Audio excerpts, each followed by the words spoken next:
Assalamualaikum warahmatullahi wabarakatuh. Selamat datang di channel As by Story. Jangan lupa like, komen, dan subscribe, serta aktifkan lonceng notifikasi agar tidak ketinggalan cerita menarik lainnya. Sekarang, mari kita mulai ceritanya. Bian, setelah acara ulang tahun Mama, aku mengantar Nara pulang. Sekarang kita berdua di dalam mobil. Capek, tanyaku. Sedikit, ucap Nara sambil memijat kakinya. Aku melihat Nara yang memijat kakinya jadi kasihan. Aku menepikan mobil dan mematikannya. Kenapa berhenti Pak? Tanyanya. Tunggu sebentar, ucapku. Aku turun dan membuka bagasi mobil. Ku ambil sendal santaiku agar bisa Nara pakai. Aku membuka pintu mobil Nara dan melepas sepatu heelnya. Tidak usah Pak, kakiku baik-baik saja, ucap Nara. Lepas Nara, ucapku. Nara masih menahan kakinya. Ra, ucapku menatapnya. Akhirnya Nara mendekatkan kakinya ke tanganku. Aku pun melepas sepatu Nara dan menggantinya dengan sendal santai. Aku berdiri dan menutup pintu. Ku letakkan sepatunya di bagasi. Dan aku kembali menyetir mobil. Sesampai di rumah, Nara pun turun. Ternyata hawa malam ini lumayan dingin. Ra, tunggu, ucapku. Aku mengambil jas yang aku pakai tadi. Aku memakaikan ke badan Nara. Pak, tidak usah, ucapnya. Namun aku tak menghiraukan ucapannya. Yuk, saya antar sampai depan pintu, ucapku. Nara pun berjalan dulu dan aku di belakangnya. Tepat di depan pintu aku mengucapkan terima kasih. Makasih sudah datang ke acara ulang tahun Mama saya. Maaf jika di sana tidak membuatmu nyaman, ucapku. Tidak apa-apa kok Pak, ucapnya. Masuklah, ucapku. Tok-tok. Nara mengetuk pintu dan terlihat tantenya keluar. Tante, sapa Nara. Malam, sapaku. Malam, ucap tantenya. Maaf sudah mengajak Nara tanpa pamit kepada Anda, ucapku. Nara pulang dengan selamat kan, ucap tantenya tersenyum. Tante apaan sih, emangnya Nara diculik, ucap Nara. Aku pun tersenyum mendengarnya. Kalau begitu saya permisi dulu, pamitku. Aku kembali ke mobilku dan melajukannya. Di perjalanan aku tersenyum sendiri dengan apa yang kulakukan ke Nara. Bian kamu sedang jatuh cinta, ucapku sendiri dan tersenyum. Nara, aku masih membayangkan kejadian di mobil Pak Bian tadi. Dia mengganti heelsku dengan sendal santai. Baru pertama kali ini aku diperlakukan manis oleh laki-laki. Dehem tanteku. Aku pun tersadar dari lamunanku. Tanteku membawa cemilan sambil masuk ke kamarku. Siapa dia? Tanyanya. Siapa? Tanyaku balik. Tuh, yang ngantar kamu pulang tadi, ucapnya. Oh yang tadi, dia dosenku, ucapku. Uhuk, kamu pacaran sama dosen kamu, ucap tanteku. Siapa sih yang pacaran tante? Aku tadi hanya nemenin dia ke acara ulang tahun mamanya, ucapku. Berarti kamu tahu keluarganya dong, ucap tanteku. Ya sepertinya begitu, ucapku. Terus keluarganya gimana sama kamu, tanya tanteku. Mereka baik, ucapku mencomot makanan tante. Wah, ucap tanteku. Kenapa sih teh? Jangan nakuti Nara deh, ucapku. Kayaknya mereka mau cari calon istri buat dosenmu itu deh, ucap tanteku. Ih, tante mah, kalau bicara ada-ada saja, ucapku. Siapa tahu kan, ucap tanteku meninggalkan kamarku. Aku membaringkan badanku ke kasur dan melihat langit-langit kamar. Kantuk sudah menyerangku, dan akhirnya ku pejamkan mataku.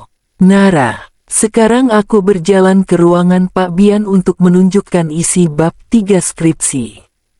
Terlihat wanita keluar dari ruangan Pak Bian. Dia keluar sambil membawa tumpukan kertas.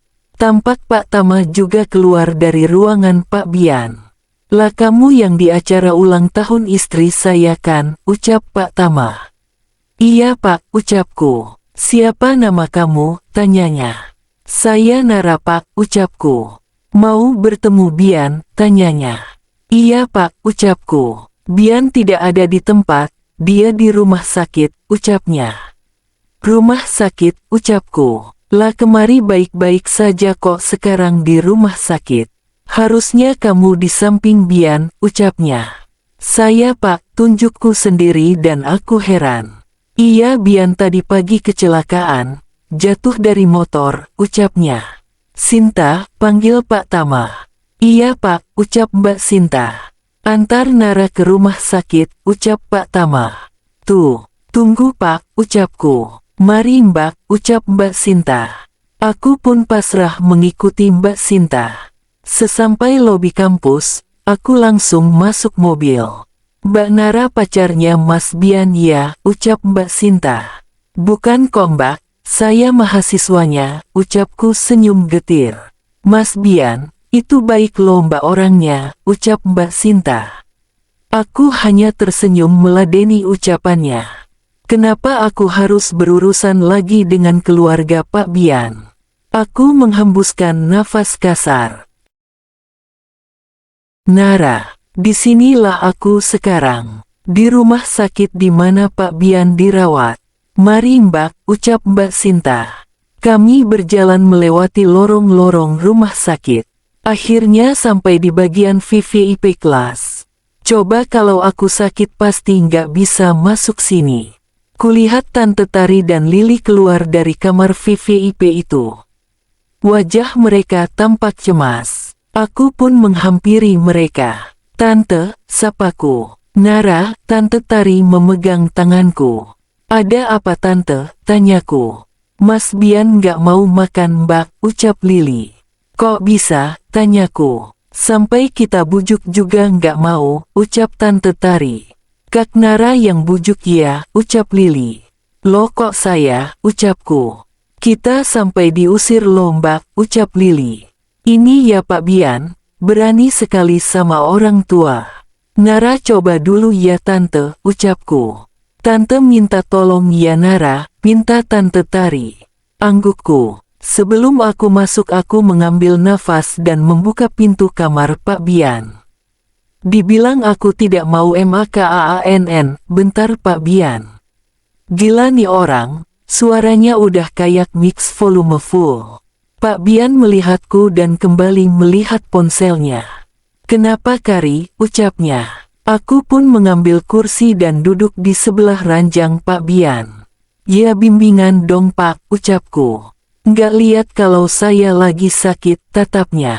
"Tahu, makanya saya kesini," ucapku. "Bawa pulang saja, saya masih sakit," ucapnya tanpa melihatku. "Jangan gitu dong Pak. Nggak kasihan apa lihat saya kalau nggak lulus," ucapku. "Itu bukan urusan saya," ucapnya ketus. "Orang ini ya, kalau ngomong perlu difilter biar halus kalau ngomong." "Ya Pak, kalau aku tidak lulus tahun ini orang tua saya bakal jodohin saya Pak," ucapku bohong. Pak Bian seketika langsung menatapku dengan tatapan tajam. "Nggak boleh, kamu harus lulus." "Mana bab 3-nya?" ucapnya. Aku memberikan bab 3 kepadanya dan langsung mengoreksinya. Lah kenapa dia berubah kayak gini setelah mendengar ucapanku? Tapi baguslah bab 3-ku dikoreksi. "Oke kita ke tugas utama," membujuk Pak Bian agar mau makan. "Kok nggak dimakan Pak makanannya?" tanyaku. "Malas makan," ucapnya tanpa mengalihkan pandangannya di kertas dan jangan lupa kacamatanya sudah duduk manis di hidungnya. Yang makan ganteng banget tahu nggak sih? "Kan kalau Bapak sakit lagi, bab 3 nganggur lagi dong Pak." "Terus aku nanti dijot," ucapanku menggantung karena Pak Bian menatapku tajam. "Aku nggak mau makan itu sudah dingin," ucapnya. "Siap," ucapku langsung keluar kamar. "Gimana Ra?" tanya Tante Tari. Pak Bian nggak mau makanan dingin, ucapku. Baiklah, Sinta cepat ke kantin beli makanan yang hangat, ucap Tante Tari. Baik Bu, ucap Mbak Sinta. Bian. Nara datang dengan membawa bab 3 skripsinya. Sebenarnya aku senang melihat dia datang. Aku pikir dia khawatir, ternyata dia malah membawa kerjaan buatku. Dan sekarang dia malah mengancam, lebih tepatnya menakuti, jika dia tidak lulus dia akan dijodohin. Dijodohin sama aku sih mau saja, kalau sama orang lain no. Nara cuma buatku saja bukan orang lain. Pak makan dulu Gih, ucap Nara. Suapin, ucapku. Bapak kan bisa makan sendiri, ucapnya. Bab 3 ini mau dianggurin, ucapku. Ih janganlah Pak, ucapnya. Ya sudah suapin, ucapku. Wajah Nara sudah cemberut tambah membuatku gemas. Nara, what the hell, Pak Bian minta disuap. Kalau ndak gara-gara bab 3 nggak bakal aku mau nyuap dia. Minum dong Ra, ucapnya. Aku pun mengambil air untuknya. Makannya udah apa belum Pak, tanyaku. Sudah, ucapnya. Dari tadi kek. Oke sekarang kita bahas bab 3 ini, ucapnya. Mulai deh dosen ketusnya. Iya Pak, ucapku. Harusnya isinya jangan gini, lihat banyak sekali koreksinya, ucapnya. Banyak banget Pak, kan saya jadi nulis lagi, ucapku. Terus kamu maunya gimana, tanyanya.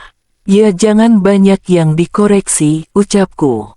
Ya ndak bisa gitu Dingra, ucapnya ngeyel. Baik Pak, ucapku nunduk.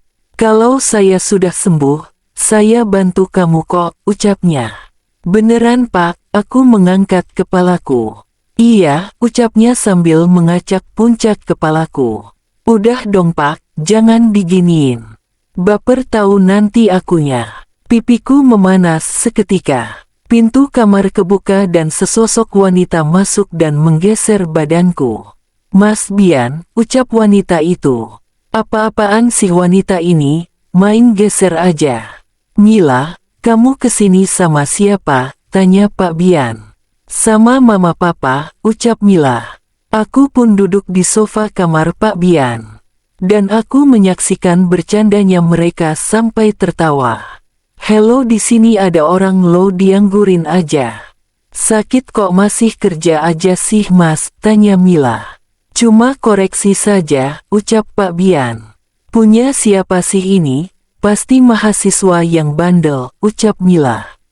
Aku pun menoleh ke arah mereka. What? Hello yang punya di sini kali. Aku malas melihat kedua penghuni di sini. Lebih baik aku pergi. Aku menenteng tas dan bertepatan dengan Tante Tari. Lo, mau kemana Nara? Tanya Tante Tari. Nggak kemana-mana kok teh, ucapku duduk kembali. Tante Tari duduk di sebelahku. Dia sepupu Bian kok, dan Bian tidak pernah membawa wanita lain. Dan kamu yang pertama, ucap Tante Tari. Aku tersenyum getir. Ucapan Tante Tari sulit diartikan. Nara, aku sekarang lagi bimbingan di apartemen Pak Bian. Ya Pak Bian menyuruhku datang ke apartemennya. Kalau nyuruh sesukanya sendiri. Pak apa ini sudah benar? Tanyaku sambil menyerahkan kertas ke Pak Bian. Bagus juga, tapi, ucapnya. Tapi apa Pak? Tanyaku. Bagian ini perlu diperbaiki, ucapnya sambil mencoret bagian yang perbaiki. Aku menghela nafas. Ternyata masih saja ada yang salah. Yang semangat ya, ucapnya sambil mengacak rambutku.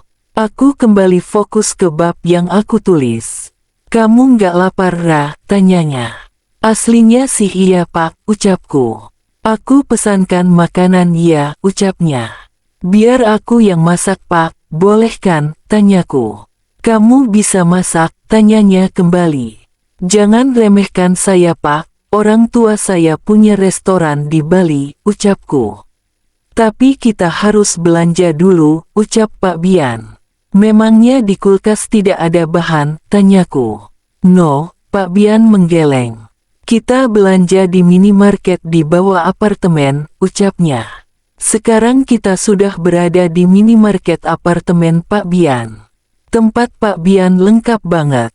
Mulai apartemen, minimarket, tempat olahraga top dah. Pak, kita masak tumis sayur saja ya, ucapku. Aku ngikut kamu saja, ucapnya sambil mendorong troli. Kita mulai ke tempat sayuran. Aku mengambil wortel, buncis, pakcoy, kol, brokoli. Aku berjalan mundur untuk menengok tempat ikan. Saking asiknya aku hampir tertabrak pembeli lain. Awas, ucap Pak Bian menarikku, aku pun jatuh ke dalam pelukannya Pak Bian. Aku langsung membelatakkan mata. Kalau jalan dilihat dong Ra, ucapnya yang aku masih di pelukannya. Pak, bisa lepasin saya, ucapku. Pak Bian melepas pelukannya dan menggandeng tanganku. Tinggal ke tempat ikan kan, ucapnya. Aku bengong dan menatap tanganku digenggam oleh Pak Bian. Ah, iya, ucapku. Pak Bian berjalan menuju tempat ikan. Bisa nggak tanganku dilepas? Gugup tahu dipegang gini. Bian, aku mengamati Nara yang sedang masak. Aku menopang daguku dan tersenyum sendiri melihat Nara masak. Perlu bantuan nggak? Tanyaku. Bapak cukup duduk dan tunggu masakan selesai, ucapnya sambil mengacungkan pisau. Ngeri, pisaunya Lora, ucapku. Nara tersenyum melihatku ketakutan. Tidak sampai 1 jam masakan pun jadi. Baunya memenuhi apartemen. Harum sekali. Selamat makan, ucap Nara. Aku pun mengambil makanan yang ada di meja. Aku cicipi masakan Nara. Rasanya bukan main. Enak sekali. Kamu jago sekali masaknya, ucapku. Bener kan, ucap Nara. Setelah makan, Nara pamit untuk pulang. Ya, karena jam bimbingan sudah selesai. Pak, saya pamit pulang dulu, pamitnya. Saya antar sampai lobi, ucapku. Aku pun mengantarnya sampai lobi. Sesampai di lobi tanpa sengaja aku bertemu dengan Sally. Bian, sapanya. Sally, sapaku balik. Sudah lama kita nggak bertemu, ucapnya sambil memelukku. Gawat, bisa-bisa di-cap Playboy sama Nara. Pak, saya pulang dulu, pamit. Nara langsung pergi. Aku menatap kepergian Nara. Nara, aku diantar Pak Bian sampai ke lobi. Dan apa tidak aku sangka kita berdua bertemu dengan teman Pak Bian. Wanita itu sok akrab dengan Pak Bian. Main peluk segala. Ih, jadi ilfil tahu gak? Pak, saya pulang dulu, ucapku langsung pergi. Aku berjalan menyusuri pinggir jalan. Kenapa juga Pak Bian mau dipeluk sama wanita itu? Tes. Hujan. Nasibku sangat tidak bagus. Hujan, ucapku. Aku berlari mencari teduhan. Bajuku basah kuyup dan dingin sekali. Kenapa dengan badanku? Aku pusing, tidak kuat berjalan. Bruk. Bersambung.